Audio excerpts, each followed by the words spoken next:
thinking about the same. Hello everyone, you're welcome to my channel. To my returning subscribers, you guys are amazing. Thank you very much. And perhaps you're new here, you're welcome. On this channel, we talk about everything beautiful around fashion, lifestyle, family, and travel. Oh, yeah.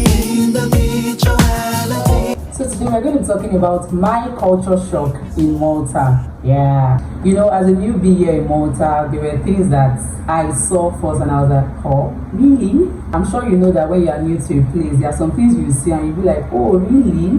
Wow. As in, are you for real? Yeah, so those are the things I've come to discuss with you all today, and I'm sure you're ready to hear it, right? And I hope for those who are planning to relocate to Malta, you find one or two things helpful so that you won't be shocked as I was shocked. So let's get to it. Things are beautiful. Okay, so my first shock when I got into Malta was the weather. I remember a day after I got in here, I just opened the curtain just to feed my eyes, like check what is going on around the environment and everything. And I remember I was on my phone and I looked at the time and I was confused, like, are you for real? Because I wasn't even conscious of the time. And when I checked the time, it was 7 and everywhere was like it was 4. I was like, I had to call my husband. Sorry, what's the time over there? And it was like 7. I said 7. Because I remember 7 in Nigeria, like everywhere is already getting dark. It's not even like everywhere is already getting dark. Everywhere is dark already. Like, and you are saying it's 7 and it's looking like it's 4.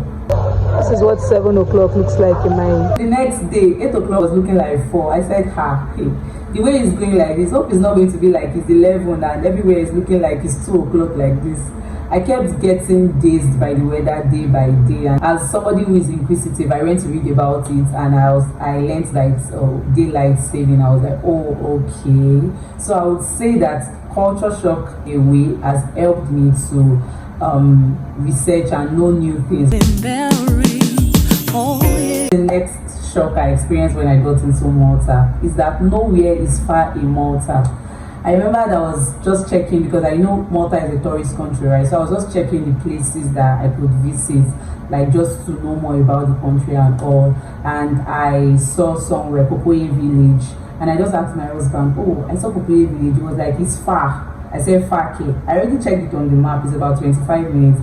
He said, yeah, 25 minutes is far. I'm like, 25 minutes is not far because back there in Nigeria, my house to where I was working was like 25 minutes drive. So I'm like, it's not far. He said, actually, in Malta, a 25 minutes trip is considered far. I'm sure you know the country is not so big. We have the northern side, we have the southern side, western side, and eastern side. So if perhaps I stay in the west and I'm going to the north, maximum, let's say 25 minutes, I'm already in the north.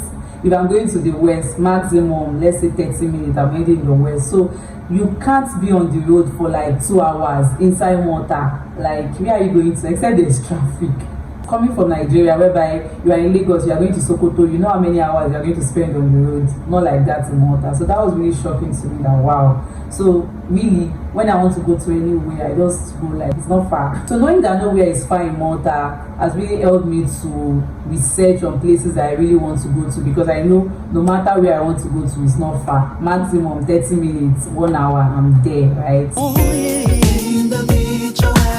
Another shock I experienced when I got to Malta is that Maltese are super friendly. Like, seriously. I've had some experiences that made me come to that conclusion, and it's really amazing to see that you're in a country whereby you don't have the same skin color as them, and yet there's no discrimination, no much discrimination, I would say, because I've experienced their super friendly parts. Though some people say, oh, there are some people, fine, anywhere you go to, not everybody will look alike, but a high percentage of Maltese are really amazing. Okay, so there was a day I went to the playground with my kids, and some women were just sitting down, they were calling themselves, can you see these children? They were saying hi, we were even going to offer them something, and I was like, really? When you're walking past the streets, you see people just smile at you and say hello, unlike the normal thing I know, like you have to know people before you say hello to them, but it's quite different here. Fine, everybody minds their business when need be, right? But if there is an occasion to help, Maltese are really there to help. Like they are very friendly, they are very hospitable. That's really, really amazing. And this shock has really helped me to also reciprocate what I get, right? I see people smile at me, I smile back. It's amazing.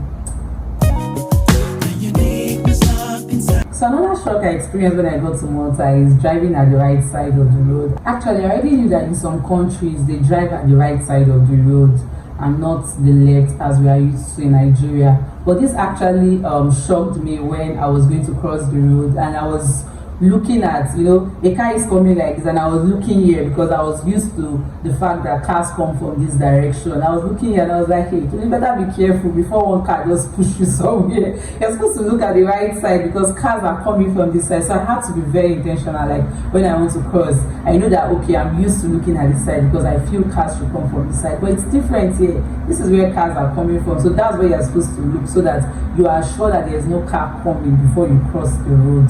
So this shocked me and it's really helping me because all the while I've been used to the left side. So it's really helping me to position my mind well when I want to cross. So things are beautiful. So the final shock I'm going to discuss on this video is that most Maltese are smoking. They are like 5 and 6. Like what? Almost everywhere I go to, like, it's either you see somebody smoking. I'm like, what's going on here? And the one that shocked me most is that a high percent of their women smoke. Like, it shocked me to the teeth because I know of men like that smoke more, right? Because I was like, what happened to the part whereby doctors would tell women not to smoke because of childbearing or tendency, like when they are going to give birth and the likes? Like, it's really, really amazing. Not really palatable, but most Maltese ladies smoke and it's really, really, really, I don't know what to call it. Well, we end this video here, guys. Thank you very much. I have lots of shocks. I'm still being shocked day by day, right? But for those of this video, this is where we will be stopping. And I really want to say thanks for watching this video up until now. I hope you learned one or two from the video. Thank you very much. And don't forget to subscribe. Hit the subscribe button now. Like, have you done it? I will do it right. Do it now. Thank you very much. Yeah, see you in my next video. Bye. Look at all the waves, sounds and seas and clouds and trees, the beauty's in there.